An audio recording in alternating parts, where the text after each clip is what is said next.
In this episode, we are going to explore the underwater life of Maumere Bay and fish our way out to learn about the life beyond the sea. Come see the beauty, only on See Indonesia.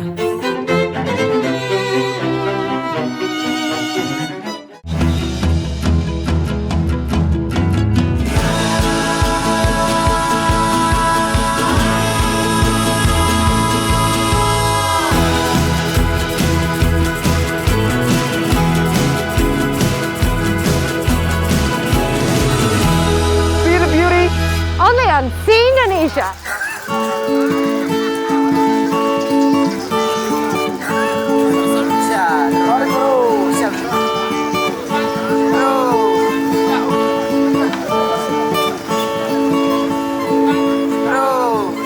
If you want your fish fresh, then come down to Tepe Fish Market, where the fishes still unload from the boat like that. Couldn't get fresher than that, really.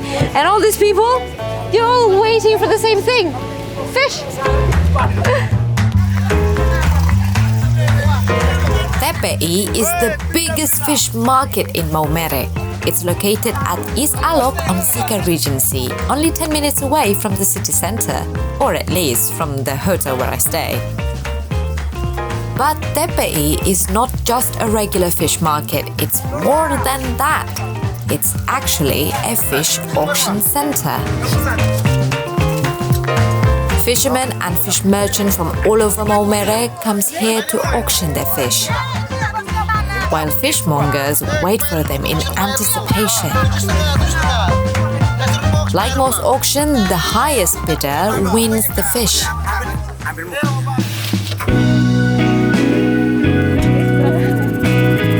After a fish is sold, it is then brought to the fishmonger's stall. They're then ready to sell again. The price gap is not that high. In fact, it's way cheaper than prices in Jakarta's fish markets. The most popular fish here are tuna or mackerel tuna. In fact, Maumere's tuna and skipjack tuna were exported to Japan as well as Malaysia last year. It was a big move, since fishing is a long-standing livelihood for the people of Maumere. Oh wow, look at that tuna, it's so big. Wah, ini ada berapa kilo, Bu? Ini sekitar 10 kilo. Oh my god, that's really massive. Bisa lebih besar lagi ya kalau tuna? Ada lebih besar, ada 100 kilo lebih. Wow. The price for that tuna was above 100,000 rupiah. It's way bigger than I want, actually, so I decided to look around a bit more.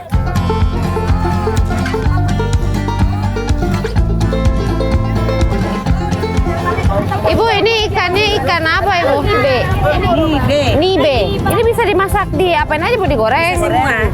Mau dikuah, bakar, goreng bisa semua.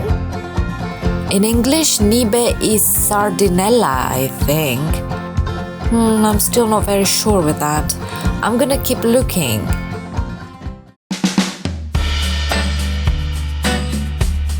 It's hard to make any choice when you are faced with so many good ones. Maybe I'm gonna buy shrimp and a tuna or tongkol, I don't know. Let's walk around. Ini berapa Pak udangnya? Yang udang ini 100, ini 50-50. Oh iya, oke. Udang apa ini Pak? Ini udang muara. Udang wara. Wara. Temonan laut yang nakan. Oke. And I landed on squid. Squid sounds like a good idea, right? Squid game. So that's done. Let's walk around some more to find a fish to bring home. Here you can also buy fish that are clean and chopped, in case you don't know how to do that. Well, I don't, but that's okay. I'm not gonna do it. You know what? I eventually go back to the first lady who talked to me about the cold face powder thing. And boy, her fish sells fast. Because when I returned, I was left with smaller tuna, or baby tuna as she called it. She said it's her last batch of fish, so I could get a special price. 50,000 rupiahs for 5 baby tunas. Not bad. Not bad at all. Makasih. A baby tuna. So I have a baby tuna and also a squid. If you want to come down here, I advise you to come before 8 a.m. because the fish sells really fast. If you come too late, you're gonna run out. We shall respect that fresh catch by cooking it right away. I asked the chef at the resort where I stayed to cook me a meal from the fish and squid I bought from the market. He immediately cleaned and marinated the fish without telling me what he's gonna make. Mysterious, but auspicious. From the smell of it, I think it involves a lot of aromatic herbs and spices, which is perfect for fish. Just in time for brunch, the fish and squid are ready to enjoy. The fish is cooked in kuah asam, which is a signature dish in Maumere. Asam means sour in English. The sourness came from tamarind. What springs to me when I see the dish is how colorful and eye-catching they are. And now let's see if it translates well to my taste buds. I actually really like this tuna in kuah asam. Everything about it is fresh. It's rich in flavor, but not too strong. The tuna is still the main superstar of the dish. When you mix it with this cassava leaf, I don't know what they do to the cassava leaf, but it tastes really good. I'm pretty sure that this is cooked in lawar style, which uses shredded coconuts, garlic, shallot, chili, ginger paste, and I sense a hint of kefir lime as well. The slight bitterness mixes well with the rice and fish in my mouth. But I have another dish with a strong scent, calamari topped with sambal mata. And now let's try this sweet calamari.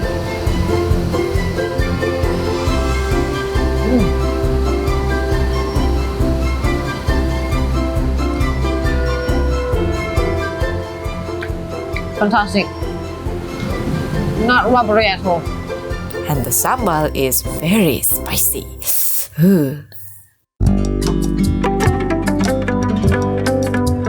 What really rounded up the seafood brunch experience is, of course, the view of the sea in front of me.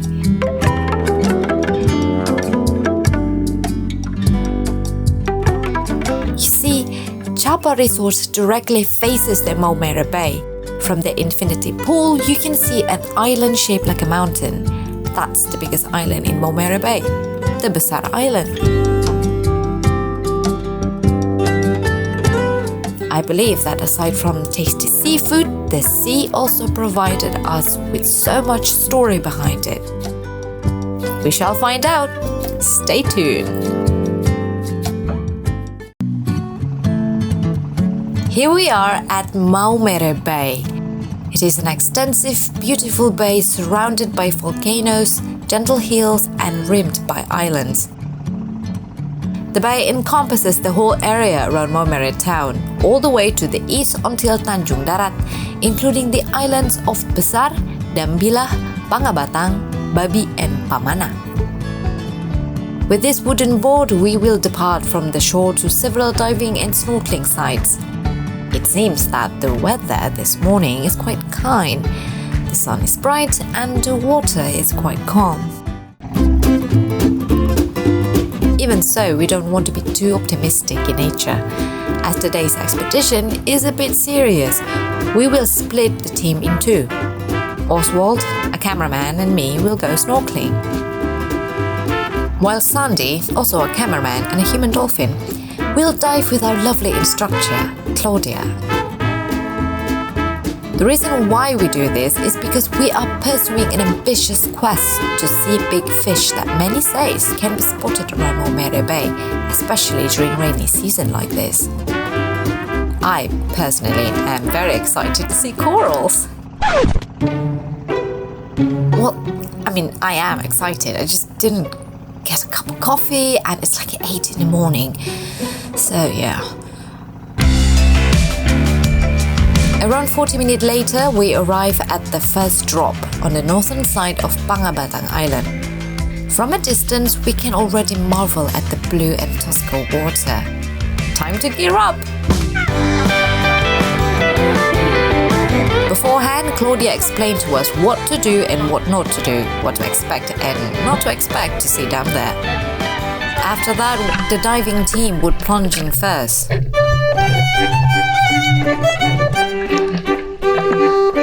Then it's showtime for us, the snorkeling team. We were greeted by a slope down 30 meters deep and continuous white sandy seabed framed by colorful coral gardens.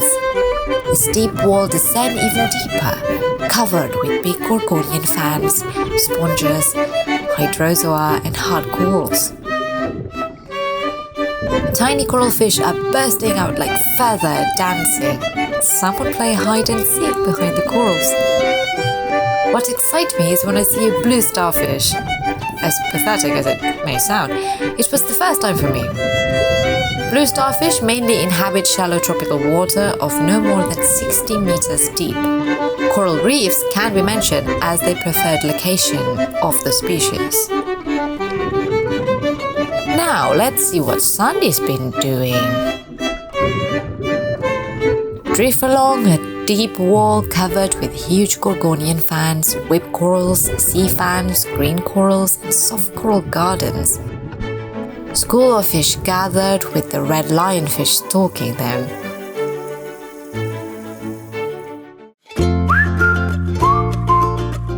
We move on to the next drop without rest, the Babi Island, which is not too far away from Pangabatang. Babi is roughly a circular island less than 2.4 kilometers in diameter and 5 kilometers north of Flores.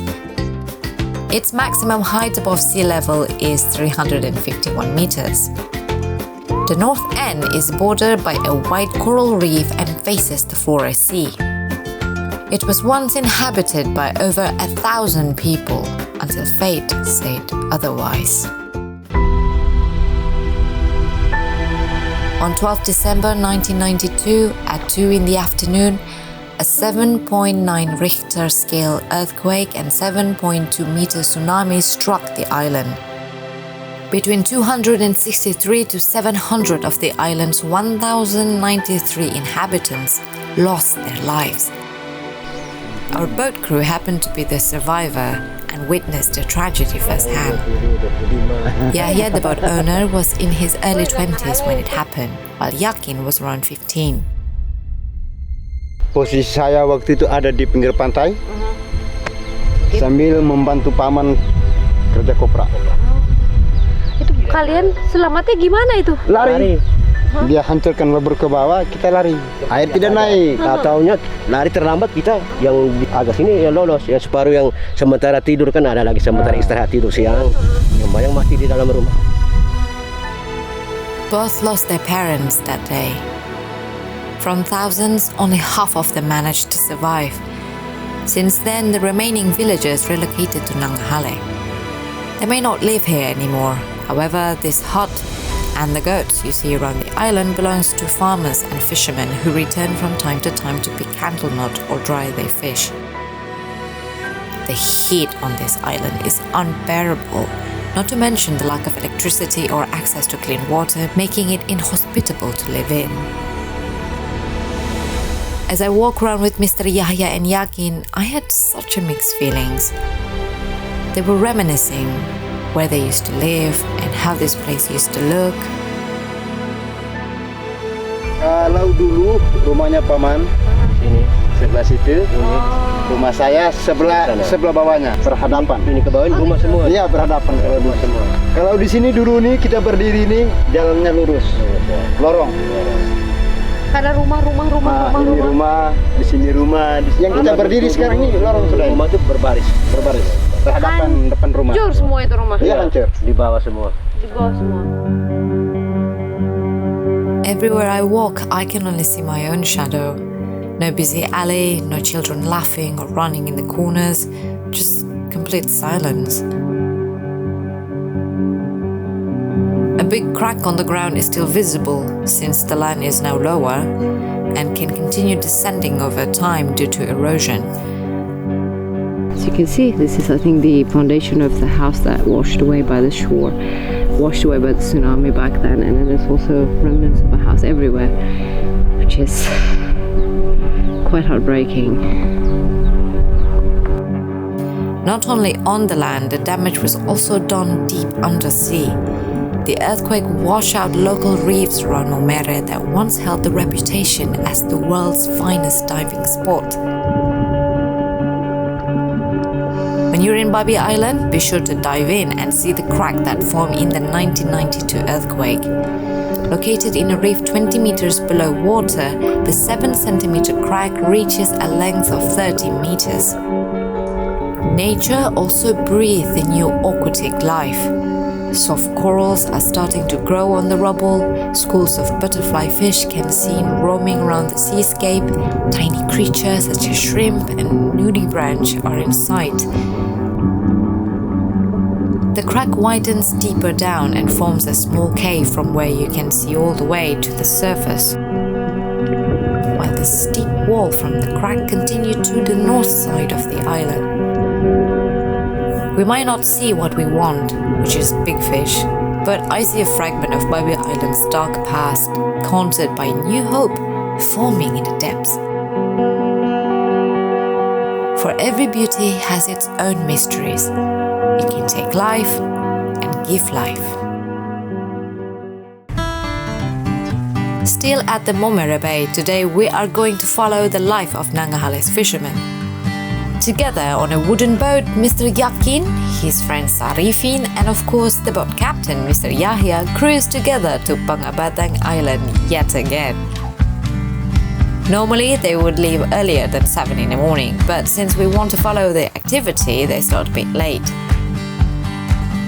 As co-captain, Mr. Yakin was in charge of making sure that the engine is running. And look, he found a little fish trapped inside the boat. Fishing is the most common profession in Nangahale. It has something to do with their ancestry, perhaps. At the end of the 90s and the early 2000s, fish bombing was eradicated and they returned to the natural, sustainable way of catching fish. This is very unique because he doesn't use any compressor, and then he also still uses traditional equipment to hunt the fish. Ini pakai panah biasa berarti ya, Bang? Iya, biasa. Tidak pakai kompresor juga. Ini kenapa? Kalau kompresor merusak. Oh, begitu. Sama. Juga merusak. Ah, iya. Bisa masyarakat kecil harus pakai panah. Oke, kalau begitu. Siap. Selamat. Semoga beruntung, Abang. And off he go.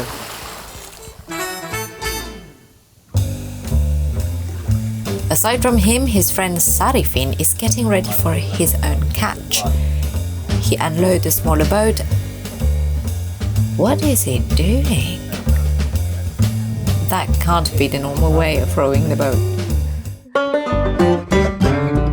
Turns out he's not exactly rowing, he's trying to spot marine life by eye. He is hunting for an octopus.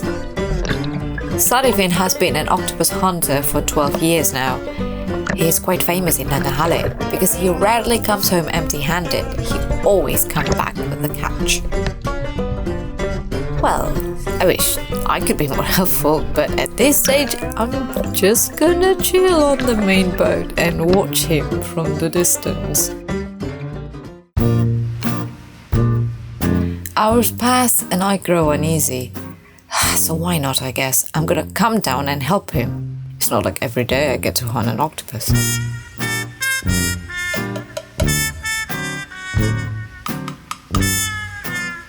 And it takes a long time to even just find one. No wonder octopus is expensive on the market. The price for 1 kilo of octopus is 85,000 rupees. But when I just start to lose hope... He's got it! A slimy, lonely octopus fell for it. Sarifin swiftly bite off one of its eyes to kill it right away. Gross, but yay! I don't like the way he's staring at me. Sorry. Well, we're gonna eat you later. Finally, this stakeout can end. Time to go back to land.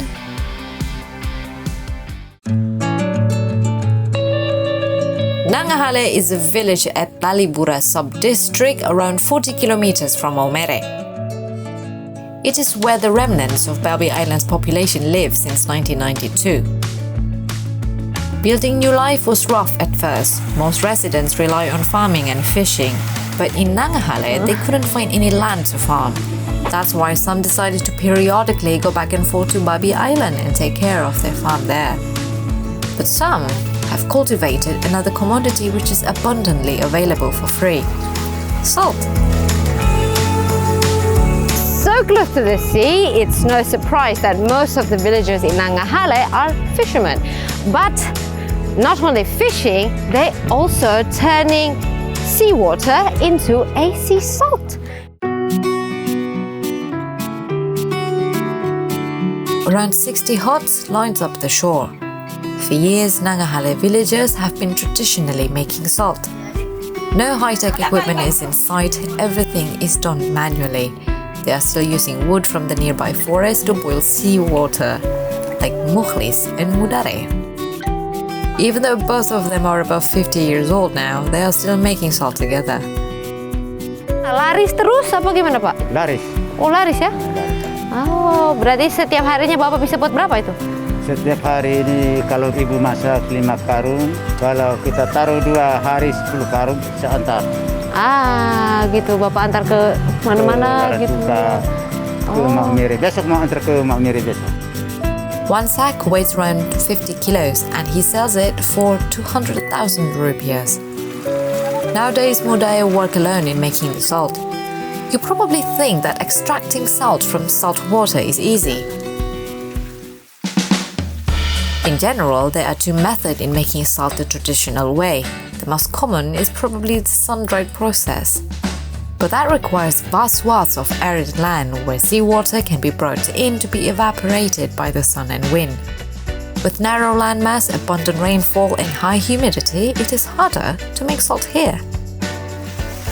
Seawater is only 3% sodium. In other words, a single liter of seawater only contains about 30 grams of salt. That's why they cannot make salt in an industrial quantity. Okay. Gonna strain this debris. Ini dimasaknya berapa jam, Pak? Sampai jadi garam? 2 jam.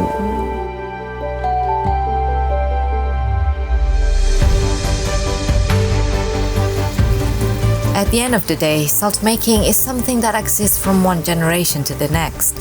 It is not only the construction of the past that its value resides, but also in the transmission of the traditional knowledge and practices that are vital to its survival.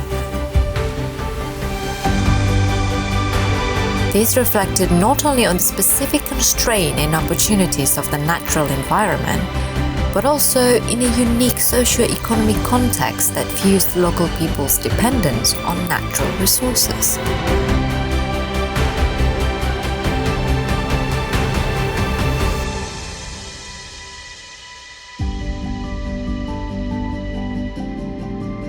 The ultimate bond that ties human to the sea.